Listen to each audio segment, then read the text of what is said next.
السلام عليكم ومرحبا بكم معايا اليوم فيديو جديد ووصفه جديده. غادي نقترح عليكم اليوم ان شاء الله مخمرات معمرين اولا خبيزات معمرين بعجينه اللي سهله وسريعه التحضير، وكذلك حتى الحشوه اقتصاديه جدا، ما كتحتاجش اللحوم بتاتا. نخليكم مع المكونات وطريقه التحضير والمزيد من التفاصيل. وغادي نبدا على بركه الله بالعجينه. اول حاجه في واحد الاناء غادي ندير معلقه كبيره ديال الخميره الفوريه، غادي نزيد عليها معلقه صغيره ديال السكر حبيبات، وغادي نزيد عليهم كذلك واحد شويه ديال الماء اللي كيكون دافي. غادي نخلط هاد جوج مكونات ونخليهم يتفاعلوا واحد الدقيقه. من بعد ما تفاعلت ليا داك الخميره مع السكر غادي نزيد عليهم 3 ديال المعالق كبار ديال زيت الزيتون مع القياس ديال الملحه على حسب الذوق. وغادي نسم العجينه ديالي بالقليل من بودره الثوم. بالنسبه للدقيق غادي نحتاج 500 غرام ديال الدقيق الابيض اي الفورس، و200 غرام ديال الدقيق ديال القمح اللي هو الفينو. غادي نغربلهم وغادي نضيفهم على العناصر اللي وجدت مسبقا، وغادي نعجن العجين ديالي بالماء اللي كيكون دافي. هاد العجينه هذه ما كتحتاجش لشي مجهود، يعني ما كتحتاجش للدليك، تقدروا تخدموها غير بيديكم، ما تحتاجوش للعجانه. غادي ندلكها غير 1 دقيقه فقط باش داك العناصر كاملين كينسجموا مع بعضياتهم مزيان. ومن بعد غادي نديرها في واحد البلاستيك غذائي وغادي نسد عليها ونخليها جانبا باش تختمر. في هاد الاثناء غادي ندوز باش نوجد الحشوه. بالنسبه للحشوه غادي نحتاج في واحد المقيله غادي ندير معلقه كبيره ديال الزبده والقليل من زيت المائده اولا زيت الزيتون حتى كيسخنوا، وكنضيف عليهم واحد الحبه ديال البصل، كذلك الفلفله اللي مقطعين مكعبات صغيره. نخلي هاد جوج عناصر ينزلوا في المقله، ومن بعد غادي نضيف عليهم الجزر والقرعه محكوكين، وغادي نخلي هاد الشيء كامل ينزل ويطيب. بالنسبه للحشوه تقدروا تستغناو اولا تضيفوا اي حاجه بغيتوها. من بعد ما طابت ليا الخضر غادي نضيف واحد 150 غرام ديال الكفته مع واحد 4 المعالق كبار ديال المعدنوس. هنا الكفته البنات اختياريه، تقدروا تستغنوا عليها في مره، يعني الحشوه كتجي غير بالخضر لذيذه. انا هنا بغيت نضيف واحد شويه ديال الكفته، تقدروا تعوضوها بالكفته ديال الدجاج اولا لداند اولا بشويه ديال الشحمه، اولا تستغنيو على اللحوم في مره.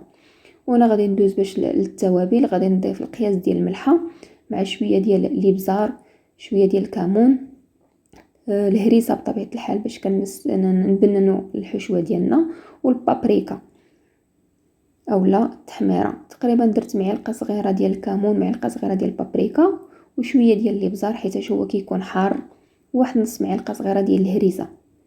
كنخلط هاد العناصر مزيان.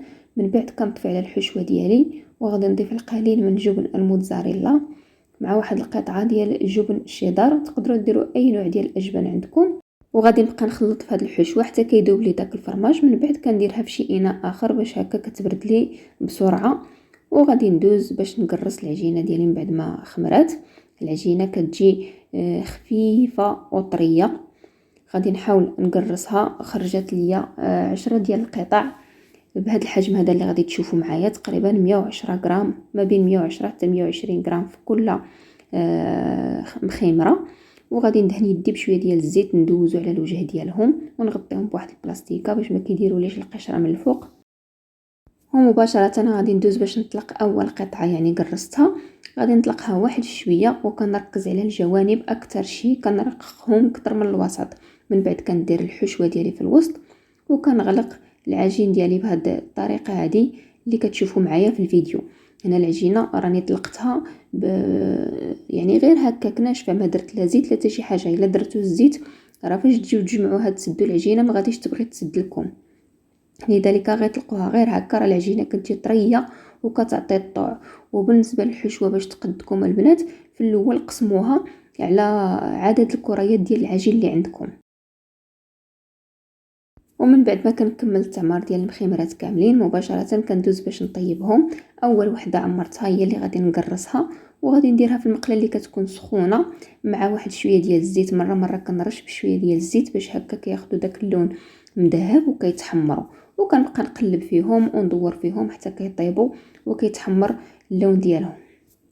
الطياب ديالهم داير بحال المسمن، العافيه كتكون متوسطه وكتعطيهم يعني الخاطر تقلبوا فيهم ودوروهم باش هكا كياخذوا لكم لون موحد وكيطيبوا حتى العجينه من الداخل.